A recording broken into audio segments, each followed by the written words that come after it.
Yeah. What is the biggest misconception that people have about you? Asumsi tersalah yang orang punya tentang kamu. Dua hal ya, I'm gonna start with the easier one first. Dua hal adalah banyak orang pikir aku high maintenance atau hidupnya glamorous. And I'm just so confused. I mean, okay, mungkin cara aku berdandan kelihatan sangat rapi, but to be honest, ini aku beli dari toko commercial di mall manapun ada dan nggak mahal sama sekali, bukan branded. You know, ini juga beli dari e-commerce platform hanya 10 ribuan harganya. Like I just know how to dress expensive in a cheap way. Dan nanti tadi teman-temannya Kameri juga lihat aku bawa tas yang aku beli di pasar di Bali gitu. Karena kenapa? Biar aku bisa lempar di lantai dan aku nggak akan sakit hati karena itu harganya sangat murah gitu. Dan tim aku juga yang sekarang behind the camera tahu bahwa kalau aku ke kantor itu tuh bisa aku pakai sweatpants, terus pakai tank top, lagi-lagi tank top yang harganya nothing, dan udah. Kadang-kadang bawa paper bag aja, tas cantik aja enggak, like my life is so simple. Aku pernah ngeliat vlognya kamu kok, yang waktu itu kamu buka wardrobe kamu, and then your clothes is basically bukan yang kayak banyak sampai butuh walk-in wardrobe sebegitu besarnya, no. And you know, I can do everything myself, you know, aku sangat tidak tergantung staff, dan staff di rumah pun aku yang ngajarin cara bersih-bersihnya, karena aku tahu gimana cara nyikat kamar mandi, aku tahu bagaimana ngelakuin laundry aku sendiri, cuci baju aku sendiri, aku tahu bersihin rumah kayak gimana, masak. I cook a lot. You know, semua masalah rumah tangga I can do myself gitu. Sama sekali tidak tergantung staff. I can drive. Aku sebenarnya kalau aku mau aku nggak butuh driver karena aku bisa nyetir. Kalau misalnya landing dari airport manapun, ngangkat tas yang beratnya 30 kilo plus, nggak masalah buat aku. I know how to carry my own bags. Like, jujur, ya mungkin kebutuhan hidup aku bisa dibilang cukup tinggi, tapi bukan karena aku menggunakannya untuk membeli hal-hal yang mahal. Tapi misalnya aku peduli kesehatan, aku akan spend uang aku untuk personal trainer misalnya. Tapi itu worth it buat aku, because I care about my health. Atau makanan-makanan yang sehat gitu, bener-bener no pesticides, no hormones. Mungkin orang sebutnya organic, tapi aku kurang setuju dengan kata organic karena ada banyak permasalahan di balik makanan organic juga. But you know, I source my food from the right places. Itu juga mungkin agak pricey, but it's all stuff that contributes to my quality of life yang permanen gitu. Jadi ya, you know, in real life aku memilih untuk menggunakan barang-barang yang bisa dibilang nggak terlalu mahal karena anyway it's gonna be broken one day, akan rusak one day. Kita di dunia entertainment nggak boleh pakai baju 2 kali, jadi mendingan dari stylist aja, gitu ya? You know, oftentimes kayak gitu. Jadi baju-baju kalau kalian lihat aku ganti baju terus itu dari stylist. And I don't keep the clothes, you know, it's just personal branding. Jadi gitu, I'm not high maintenance at all because I can literally do everything myself. But you spend on the things that is important for you. Aku spend di hal-hal yang berkontribusi terhadap kualitas hidup aku. Dan itu worth it. Aku nggak mau sakit-sakitan nanti kalau udah tua. Setuju. You know, aku mau melakukan segala hal yang aku bisa supaya kualitas hidup aku berapapun umur aku selalu baik dan stabil. Setuju. Yeah, that's the first. The second, people think I'm so confident. People think I'm super confident. You are not? Enggak sama sekali. Like, I think it's a defense mechanism. Aku nggak tahu bagaimana menunjukkan di dunia publik bahwa aku punya banyak insecurity. Jadi akhirnya untuk terlihat confident, yaitu postur tubuh tegak, misalnya cara bicaranya benar-benar aku berani ngeliat mata orang. But that's so that they can't attack me. You know, people are scared to attack confident people. Malahan kadang-kadang aku sering dengar dari orang-orang takut sama aku kalau pertama ketemu. But it's also my fault, karena aku nggak tahu bagaimana untuk langsung warm saat ketemu orang baru. Because I don't feel safe. Dan itu adalah sebuah hal yang terjadi ya karena masuk dunia entertainment terlalu muda. Jadi aku nggak pernah ngerasa aman dalam situasi baru. Karena nggak ngerasa aman, aku jadi diem. Tapi mungkinkah confident itu sesuatu yang awalnya bukan kamu, tapi you build. It was initially a defense mechanism. Tapi after a while, it becomes you. Jadi kayak dipaksa, akhirnya jadi bisa, jadi terbiasa. So now you are confident naturally. definitely confidence adalah suatu hal yang aku bangun. Sama sekali bukan sesuatu yang ada dalam diri aku naturally. Oke.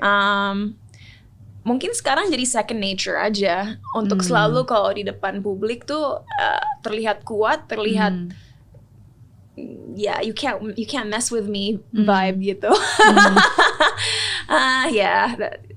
Itu suatu hal yang harus aku masih perbaiki. Just relax. Okay. You're not in danger.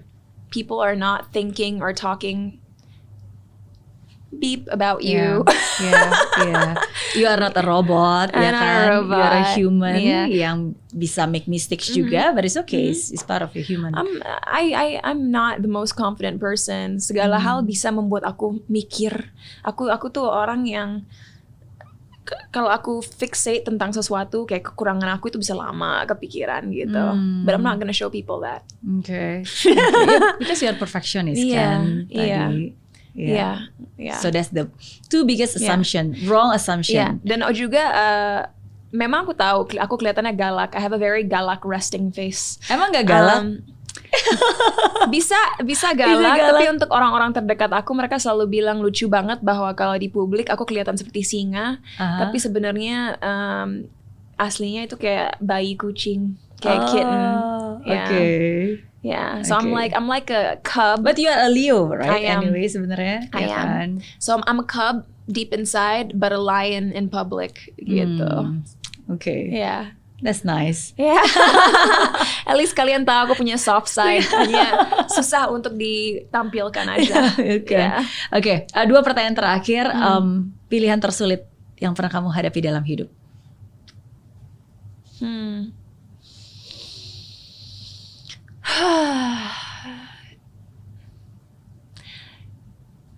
Selalu ada dua point dalam hidup aku di mana aku harus memilih antara mau berkarir atau mau menjalani hidup konvensional.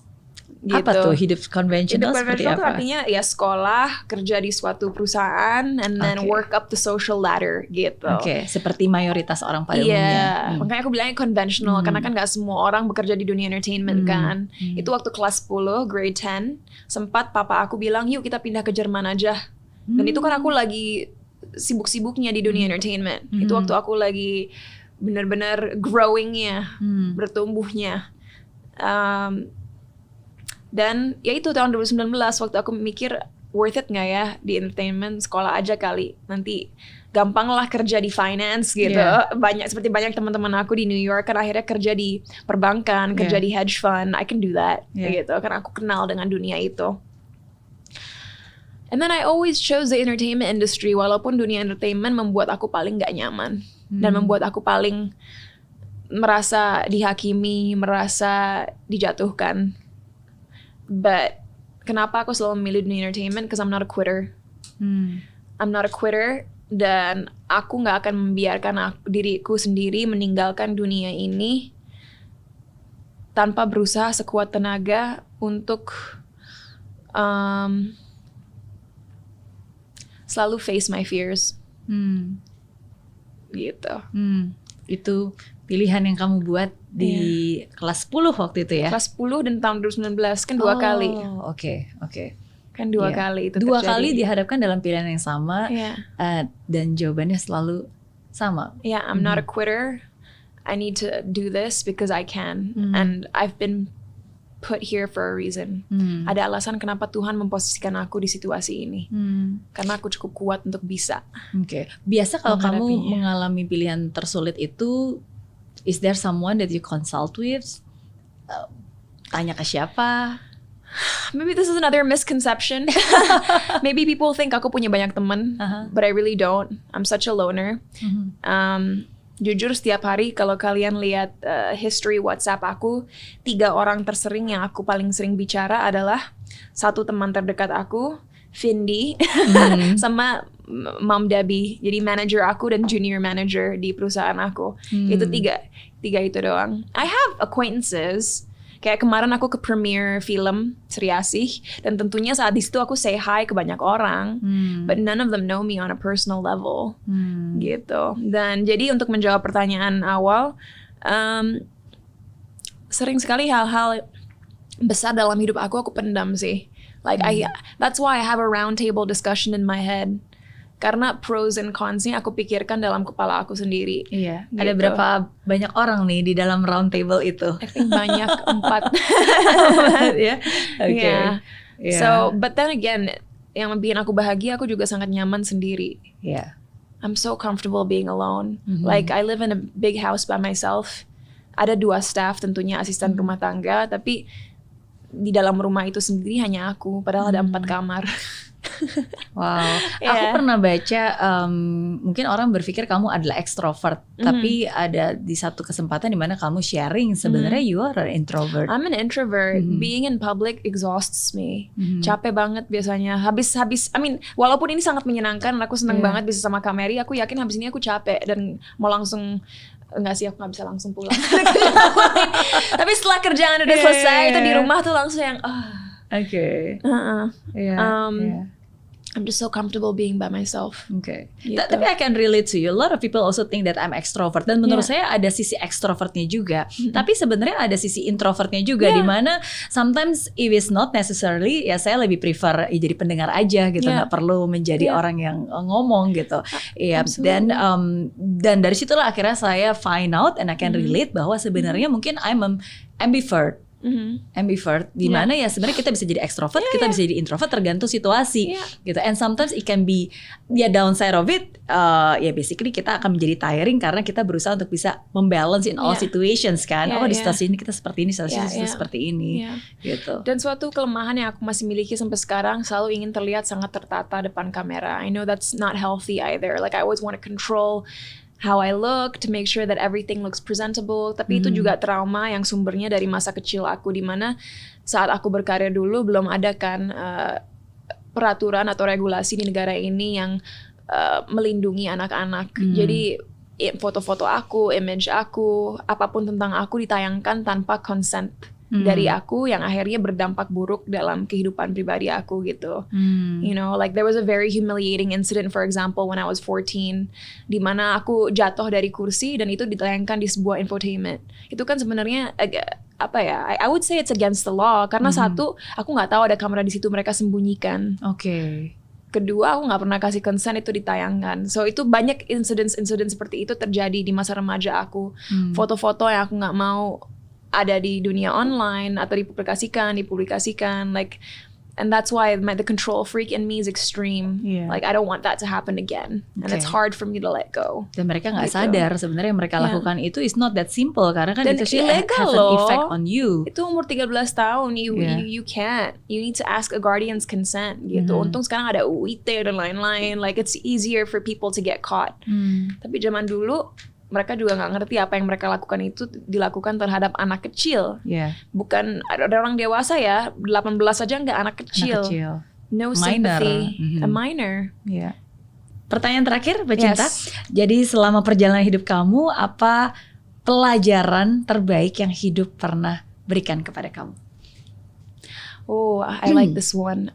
Pelajaran terbaik adalah bahwa segala sesuatu akan terjadi pada waktunya. Sering sekali saat aku tumbuh besar, aku ngerasa, oh ini harus terjadi kalau aku bilang ini harus terjadi. Jadi tanggal ini, bulan ini, tahun ini, kalau aku bilang aku mau ini terjadi, it has to happen. Kalau nggak terjadi berarti aku gagal. Aku selalu ingin nge-plan hidup. Atau jika suatu kesempatan atau suatu penghargaan tidak dapat aku raih, aku merasa gagal. Dan aku merasa, tapi kan aku udah melakukan ini, kenapa hasilnya nggak gini? Tapi mungkin poin ini akan lebih jelas kalau aku kasih example. Beberapa bulan yang lalu aku nonton dokumenterinya J-Lo, Jennifer Lopez. Dan di situ dia menceritakan bagaimana baru di usia umur 50 tahun dia dikasih kesempatan sebagai Hispanic untuk perform di Super Bowl. Walaupun nama dia udah besar sejak 20 tahun yang lalu, dia sempat berpikir waktu usianya 30-an, jadi tahun 2000-an, kenapa ya saya lagu-lagunya hits, saya sukses, tapi nggak pernah diminta untuk perform di Super Bowl, padahal saya layak. Tapi akhirnya fast forward 20 tahun, di tahun 2020 saat dia perform di Super Bowl, dia mengatakan, saya sangat bersyukur Tuhan baru memberikan saya kesempatan ini sekarang di usia saya 50 tahun. Karena sekarang saya sadar bahwa jika saya dikasih kesempatan ini dulu, saya nggak akan mengapresiasinya dan nggak akan mengerti arti dibalik kerja keras. And I think that was so beautifully put. Karena sering sekali dalam hidup, apalagi untuk anak muda yang ambitious, mereka selalu ngerasa saya harus mengachieve ini di usia yang paling muda, semuda mungkin. Atau mengachieve semuanya sebelum umur 30 tahun misalnya. And I mean it's good to be ambitious, tapi juga nggak sehat. Karena saat kita tidak bisa mencapai hal tersebut, kita jadi menyalahkan diri sendiri dan melupakan value diri kita. Dan I'm so happy seiring berjalannya waktu aku semakin mengerti bahwa kalau ada sesuatu yang aku nggak dapatkan atau tidak bisa capai, itu bukan karena aku nggak bisa atau tidak mampu, tapi belum waktunya. So that's the most beautiful lesson I've learned so far. Wow. Trusting the process. Oke. Gitu. Dan itu sangat berharga karena again seperti yang kayak tadi Cinta bilang, maksudnya it's good to have a goals karena kan dengan adanya timeline ya itu membuat kita jadi ada exact things gitu yang bisa kita tuju dan memplan dan membuat strategi untuk menuju ke sana. Ya, tapi ya kedewasaan untuk bisa mengerti ketika itu belum bisa dicapai dan akhirnya percaya pada prosesnya dan percaya pada timingnya juga. Ya, semoga itu bisa menjadi sesuatu yang diingat untuk para anak-anak muda yang ya kalau zaman sekarang semakin muda semakin sukses, of course itu pencapaian, tapi bukan berarti kalau kamu lewat usia tertentu belum melakukan hal tertentu atau belum mendapatkan hal tertentu is a failure atau itu kegagalan. Exactly. Oke.